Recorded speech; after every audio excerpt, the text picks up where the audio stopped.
Hello mga kabibig! Welcome back sa ating bagong YouTube channel. Ito ang pinakamaingay ng YouTuber sa balat ng YouTube. Ako si Kabibig, maglebag-lebag na daw with evidence ako.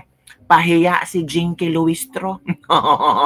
Gusto kasi nila na ang mga Duterte or Duterte administration ang managot sa lahat ng anomalya sa flood control projects ngayon ni BBM. Gusto nila na mas mapag-usapan ang Duterte's administration flood control project kumpara ngayon sa administrasyon ni BBM. Gusto nilang matabunan ang pangalan ni Martin Romualdez at saka ni Zaldico. Kaya itong mga umupong mga kongresista ngayon na ginigisa si Corley Discaya ay pabalik ang kanilang mga question tungkol sa previous administration kay Duterte kumpara ngayon na grabe ang korupsyon. Pero sinagot sila, sinupalpal itong si Jinky Luestro. Sabi ni Corley Discaya, hindi totoo. Hindi totoo na hindi totoo ang ipresentang report ni Representative Jervel Luistro na nagpapakitang top 1 contractor ng Duterte administration ang St. Gerald Construction Firm ng kailang pamilya. Giniit ni Discaya, hindi kumpirmado ang mga datos na inilabas ng PCIJ dahil hindi yon ang nakalagay sa kailang financial statement. Dagdag pa ni Discaya, karamihan sa mga proyektong isinama sa PCIG report ay terminated ni Digong. O yun ha, napahiya sila. Oy, akala nila ba na nasabihan ni Discaya na marami kaming nakurakot sa panahon ni Duterte, pati yung kay Pulong na topic din dito sa saan tawag ito? Sa kailang investigasyon. Ito yung video na parang nahilaw o namutla si Jinky Luistro sa pasabog ni Discaya. Gusto kasi nila na tawag ito, si Duterte ang managot sa lahat. Eto kabibig ha, manood tayo kabibig. Eto na. Kaunting tagumpay ang St. Gerard Construction, kaya minabuti naming mag-asawa na mag-expand at bumuo ng iba pang kumpanya. Can you please enlighten us, what is kaunting tagumpay to you?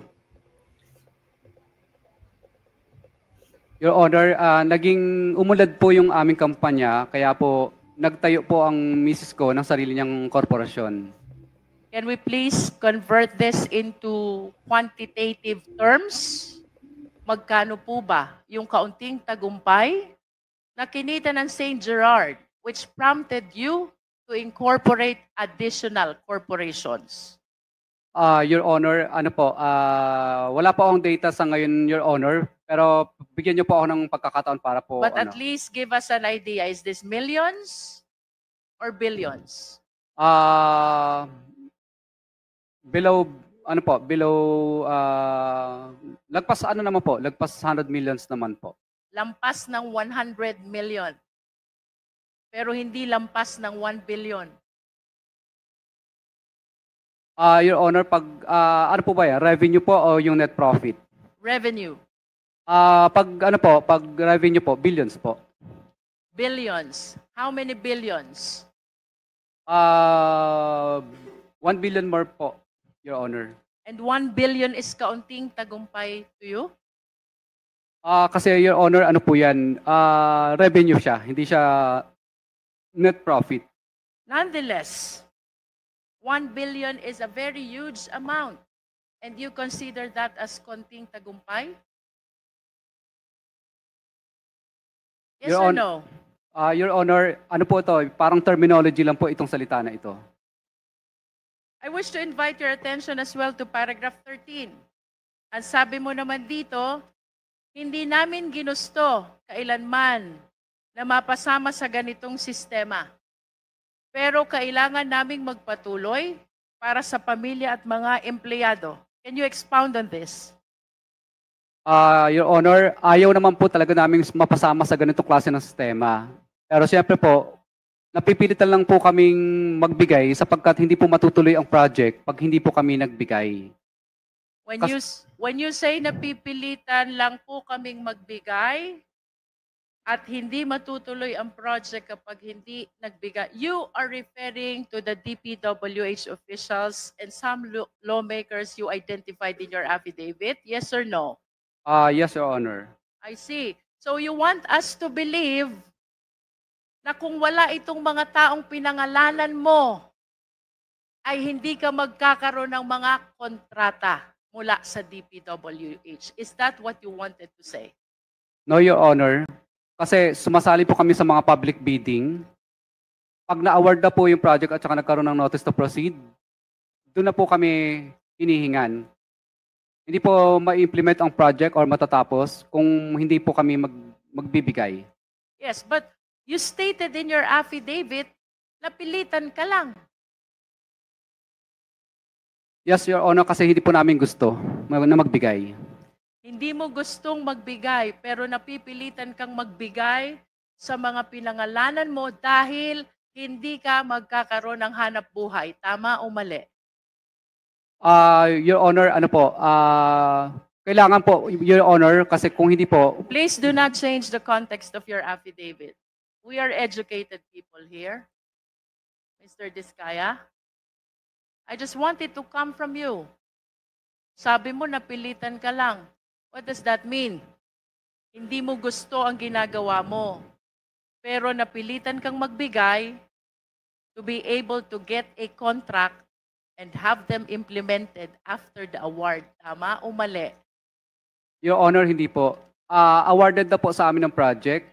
May notice to proceed na po. Pero, Okay, let me correct. Awarded ng project, napilitan kang magbigay, pero dahil kung hindi ka magbibigay, ika-cancel ang project. yes, Your Honor, or right of way problem o di kaya mutual termination po ang mangyayari. So, it means mawawala yung hanap buhay mo kung hindi ka magsasubmit dun sa system na sinasabi mo. Tama o mali? Hindi po matatapos ang project.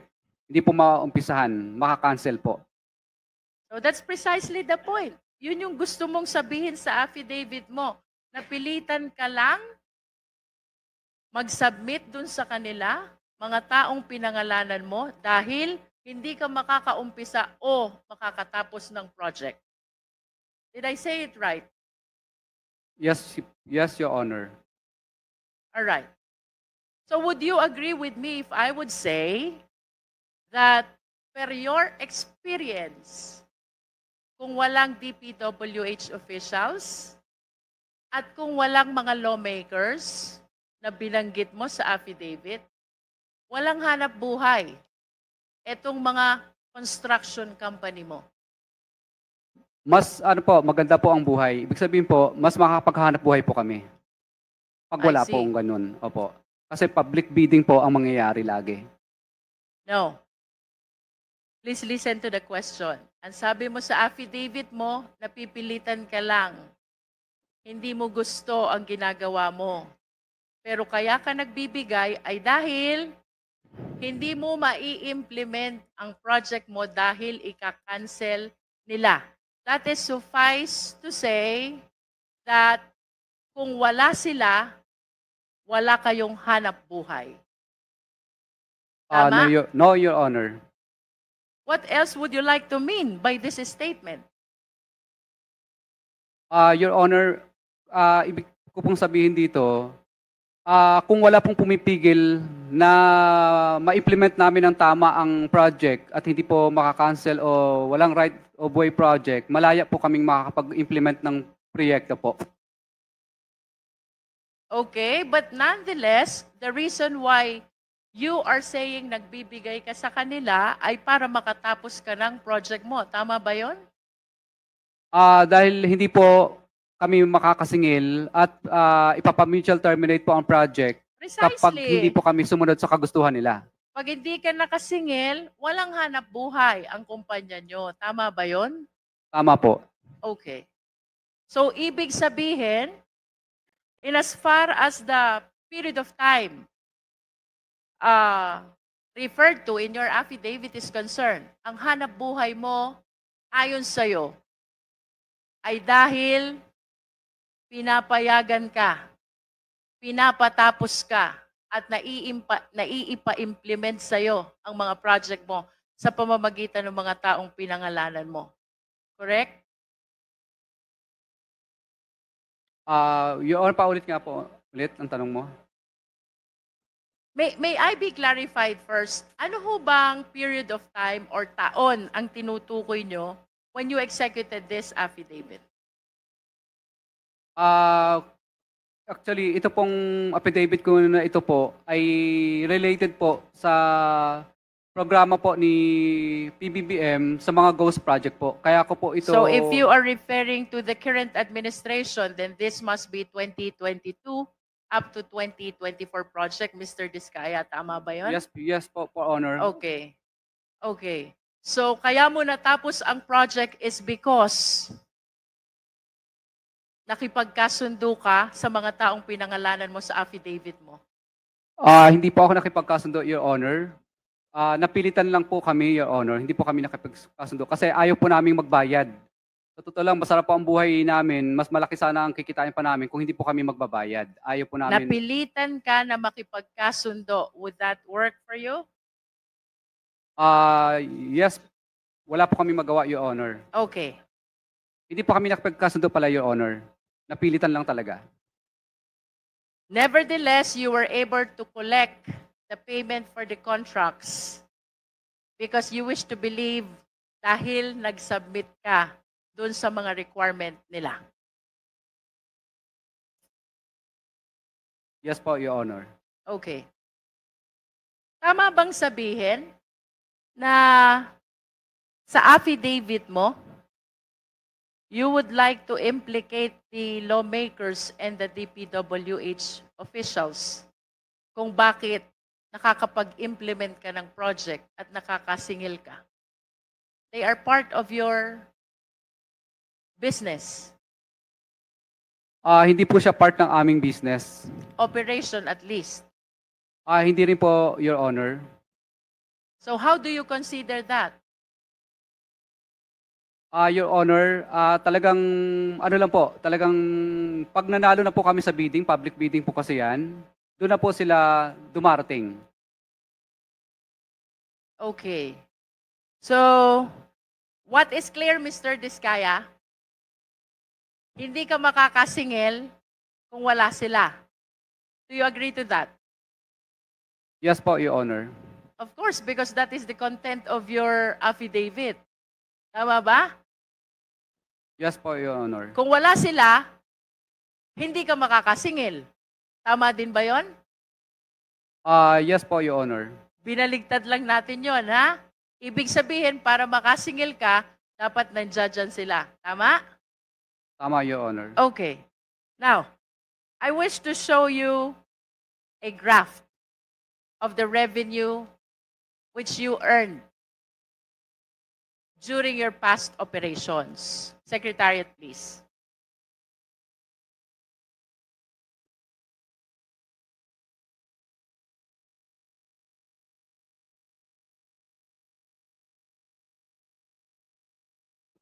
There. Sabi mo, yung affidavit mo pertains to the current administration. So that is the second half of 2022 until 2023, at least for those that are shown in the graph. But if you will notice, Mr. Diskaya, yung revenue mo nag-spike 2017, 2018, 2019, 2020, 2021, and even the first half of 2022.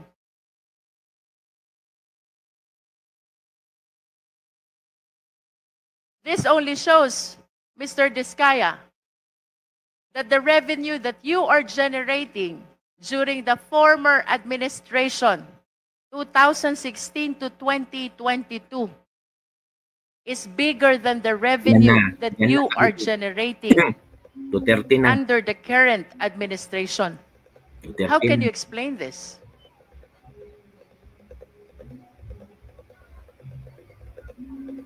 Your Honor, wala naman pong nanghihingi sa amin, kaya mapapansin niyo po, ang nakalista lang po dito ay during ano lang po, during ito lang po, sa 2022 lang po. Dahil ang naging topic lang naman po dito is about sa unprogrammed flood control projects po. Kaya related lang po ito sa mga unprogrammed na po na related projects lang po. Can you repeat your answer, Mr. Diskaya? During the previous administration? Your Honor, wala naman pong ganyan po nung past 3 administration po. Wala Bali, ano lang po, bali, ito po kasing unprogram lang naman po ang napag-usapan po na kung bakit ito po ang 2022 po ang ating isinama po dito. Are you saying na yung pagbibigay mo ng pera sa DPWH at sa mga lawmakers happened only during the current administration and did not happen during the previous administration? Wala pong ganun pong nanghihingi sa amin, di pa po. Wala po, pero nilalabanan po namin sa tunay na bidding po. Nagpapadyaryo po kami. Takot sila. Of course, you know how hard it is to participate in the bidding, Mr. Diskaya. And it is impossible, improbable, if not impossible, that the reason why you generated bigger revenue from 2016 to 2022 is because what you experienced under the current administration did not happen during the previous administration, Mr. Diskaya. Wala pong, may nanghihingi rin po sa amin, pero ang totoo po niyan, pinadyaryo po namin, kaya wala, ano po, madalas po ako magpadyaryo, meron po akong mga, ano po, pinadyaryo ko po yung mga taga DPWS kadalasan. Can we show the next slide, please? As a matter of fact, Mr. Diskaya, during the previous administration, 2016 to 2022. Where's the second slide? Hindi kaya tanggapin ni Luistro na takot ang mga Diskaya during Duterte na walang nang humihingi. Ayan na. There. It shows that you are the top 1 contractor. Ito na ha, kabib. From July Kinig ka, kabibig, 2016 to December 2017. That's 1.5 years. The total value of awarded contracts is 12 billion. Please explain to me. Your Honor, nirespeto ko po yung report po na ni PCIJ po. Alam ko po nanggaling po sa PCIJ yan. Pero hindi po yan po ang nakadeclare sa amin pong financial statement po. At saka yung mga nag-ongoing. At karamihan nga po dyan is mga na-terminate po na project. Sinama lang po nila sa listahan, pero ang dami po dyan mga na-mutual terminate po na project. PCIJ, mali-mali. If that is not correct, then how much is the amount of the awarded contract to St. Gerard? Hindi po ako sigurado, pero titingnan ko po, bigyan niyo po ng time para sa data po niya. At least can you give us an estimate? Is that 10B or 8B? Parang naglalaro lang po yun sa wala pang 3 billion po. Kasi ang dami pong na-mutual terminate na mga project. Good. Mutually terminated contract. What do you mean by mutually terminated contract? Marami pong, minsan yung iba po, may mga right of way problem kadalasan. Mr. Diskaya, how can you explain to me that under the current administration, may nanghihingi? Otherwise, hindi ka patutuloyin sa kontrata. But under the previous administration, walang nanghihingi. Your Honor, meron din naman pong nanghihingi, pero takot din po sila, takot sila pag napapadyaryo po sila. Katunayan po, yung mga taga-DPWs na yun, pag dumarating na po ang St. Gerard Construction, ang tawag nila sa amin, pasaway. Sinasabihan ko sila, pasaway ba ang sumunod sa RA 9184? Ano ba ang ibig sabihin sa inyo ng pasaway? Yung sumunod sa batas o yung hindi sumunod sa batas? Kaya pinadyaryo po namin sila. Bakit hindi ka ba nagpapadyaryo under the current administration? Nagpadyaryo din po ako nung kay Secretary Bonoan. Papakuha ko lang po yung aking mga dyaryo. And may we know also sino ba yung mga ipinadyaryo mo during the last administration? Iba't ibang mga district po dito sa Pilipinas, saka Like mga how region many po. of them? Mga district engineer ba yan? Mga regional director ba yan? Can you please name names? Sige. Siyempre, pag nagpadyaryo ka, that is something which is... Sige, pilit yun na lang. Nakakatawa si Luis Tron, no? Pinilit talaga nila na mapasakay ang mga Duterte ng kabibig na ma-change ang isip ng mga tao instead na aatakihin ng mga tao sina Martin Romualdez and Zaldico at mga kongresista. Pilit nilang gusto na ang mga Duterte ang aatakihin ng mga tao na itong si Diskaya, nagsisinungaling. Hindi nyo kabibig, di ba nangyari? Si Diskaya is speaking the truth. Takot sila sa panahon ni Duterte. Walang hininga, walang humihingi ng pera sa panahon ni Duterte. It's very memorable to you. Opo. Yung iba po dito po sa DPWH Cebu. Yung iba Sino? yung iba po sa Region 4A. Who? Opo, hindi po, mga Bids and Award Committee lang po ang pinadyaryo. Bids and Awards Committee. Sino doon? Can you please name names? Hindi po ang ginagawa ko lang po, binabanggit ko lang po yung pangalan ng distrito na yon, pero hindi ko po binabanggit yung pangalan ng Bids and Award Committee na nag-disqualified sa amin, kundi buong district po ang pinapangalanan ko. Can you please walk us through? Sige nga, kwento mo sa amin, ano yung sinasabi mong pagpapadyaryo?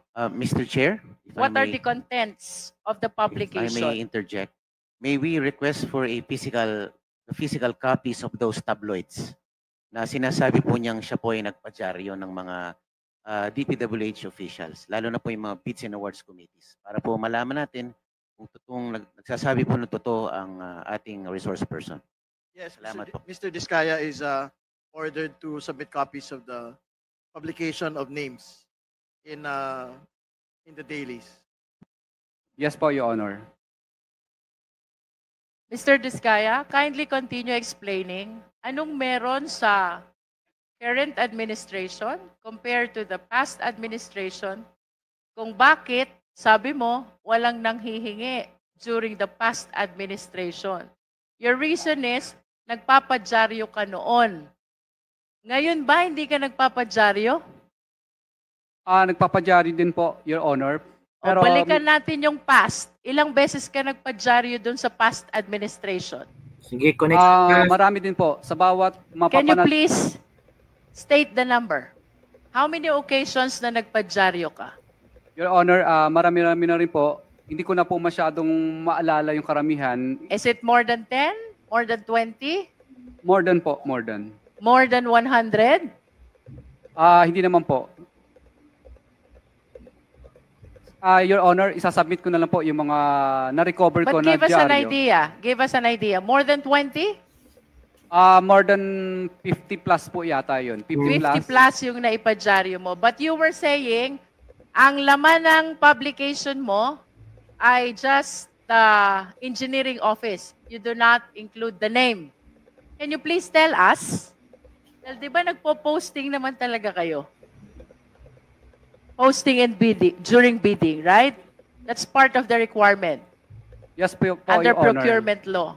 Yes po, Your Honor. Anong laman ng publication Sagutin mo. pag pinadyaryo mo sila? Kaya. Nasa front cover po lahat yung... What do you say? Anong nakalagay doon? Nakalagay po doon na yung pangalan po ng DPWs niyan na kami po ay disqualified sa bidding at humingi kami ng tulong kay Secretary Mark Villar dati noon. Humingi kami ng tulong kay Secretary Mercado rin po noon at humingi rin po kami ng tulong kay Secretary Punoan din po. Is it not really one of the consequences of participating in the bidding that you can possibly be disqualified because of some requirements?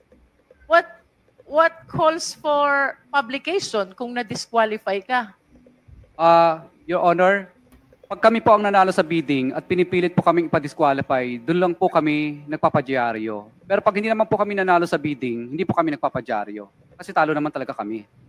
And you honestly believe that that is the sole reason kung bakit yung na-experience mong panghihingi ngayon, ayon sa iyong salaysay, ay hindi mo na-experience noon? Yes po, Your Honor. Kasi That is the only reason? takot po sila pag nilalagay na po yung kanilang hatian doon sa dyaryo sa open letter. Is it not that dapat mas nagpadyaryo ka pa nga ngayon? Dahil sabi mo maraming nanghihingi sa'yo. Your Honor, kaya po ako naglakas loob na po ngayon na magsalita dahil kami po ay gustong tumulong po kay PBBM I po. understand, but prior to this time, Mr. Diskaya, kung noon, nasabi mo takot, palagi ka nagpapadyaryo, bakit hindi mo naisip yan? Why did you wait for the President to discover all the anomalous projects in Bulacan before you came out to the open?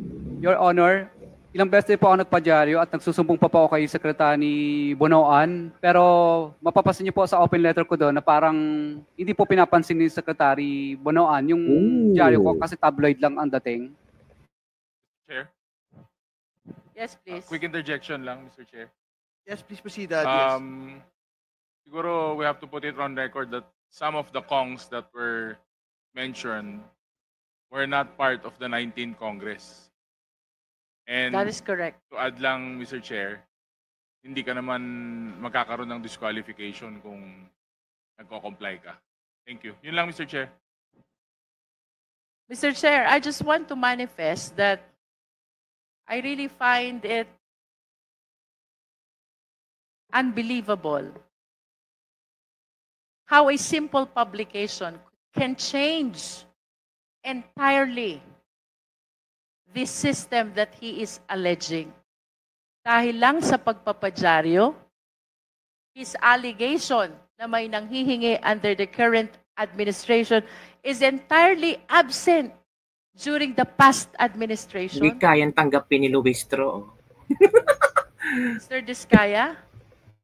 Your Honor, ang totoo po talaga diyan kung bakit po takot po na lahat ng mga contractor, hindi lang po kami. Kung kami nga pong mga malalaking contractor ay takot po, mas lalo na po yung mga maliit. Kasi po, Your Honor, nagkaroon po ang DPW's department order na kapag na-disqualified ka po ng 3 ulit, ay mabablacklist ka na po. So takot na takot po yung mga contractor na disqualified ng 3 times. Kasi ang department order po nila, 3 na disqualification, i-recommend ka nila para ma-blacklist po. So takot po ang mga contractor na ma-blacklist ng 3 ulit kasi sigurado pong ma-disqualified ng 3 ulit kasi sigurado mabablacklist po sila. Kaya ang ginagawa na lang po ng lahat ng contractor minsan, makisama na lang kasi mabablacklist po. Kasi yung mga taga-Biz and Award Committee po, gagawang kanila ng paraan para tuldok lang, sa kasalitang nagkamali ay disqualified ka na po. Are you Pag nagprotesta referring ka, to the previous or the current administration?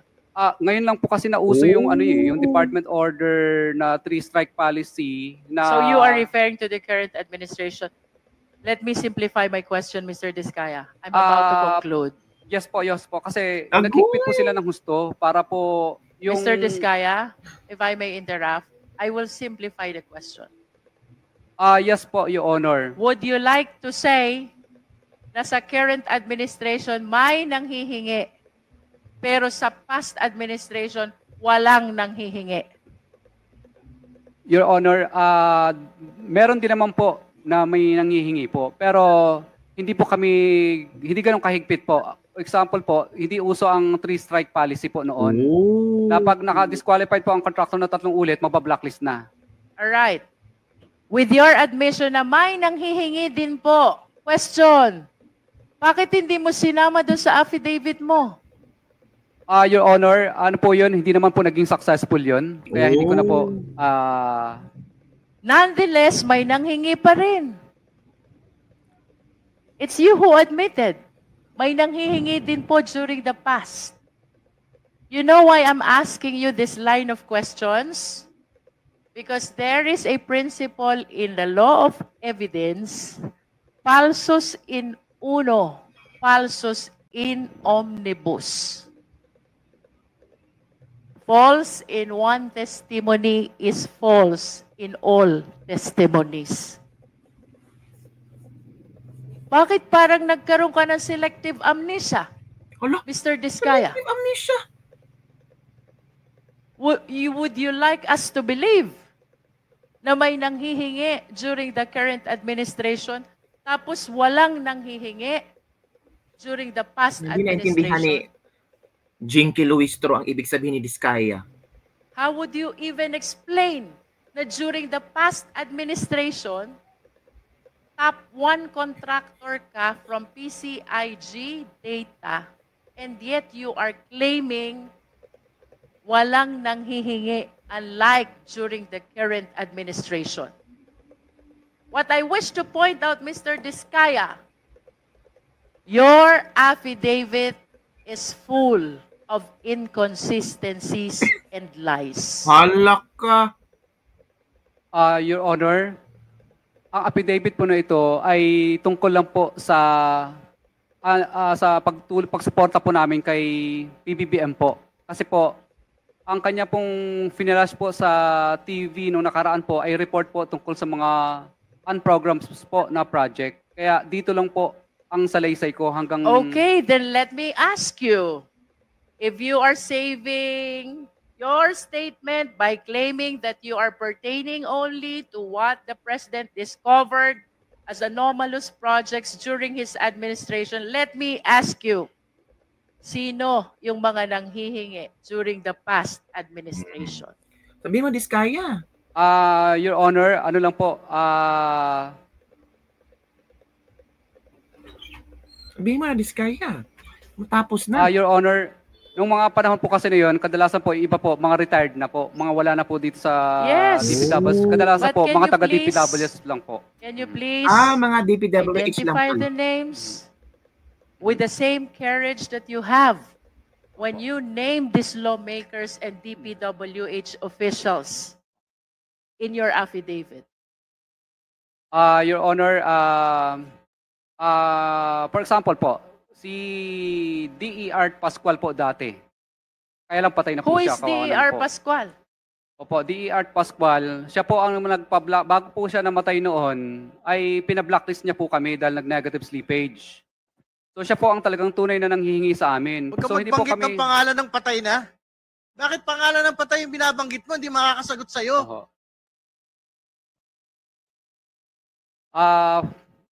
Yung iba po kasi sa... Ganito na lang ho kaigsi yung pasensya ng komite na ito.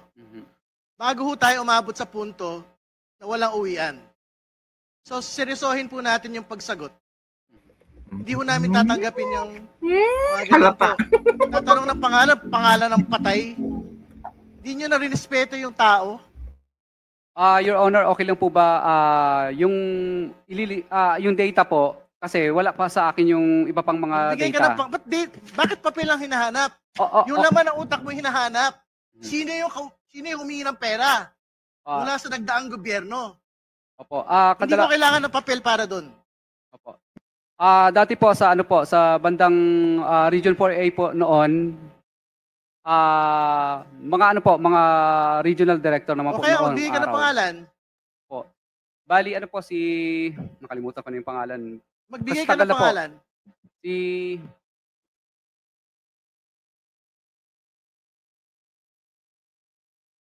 Basta RD po dati yun ng Region 4A po dati noon. Opo. Magbigay ka ng pangalan. Si RD, kalimutan ko na. Hindi pa siya nagbigay ng... Magbigay ka ng pangalan ng hihingi nung nagdaang gobyerno. Opo.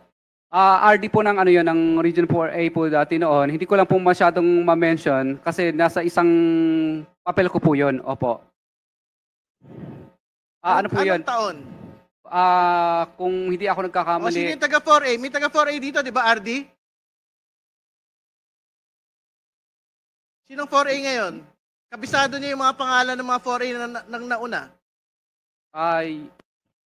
Year ano po yun? Year 20, ano po yata? 2018? Something ganun po. 2018, 2019. Region 4A. Opo. RD. Opo. O, sino yung 4A RD? Ngayon, pumunta kayo rito. Sabihin niyo yung mga nagdaang RD.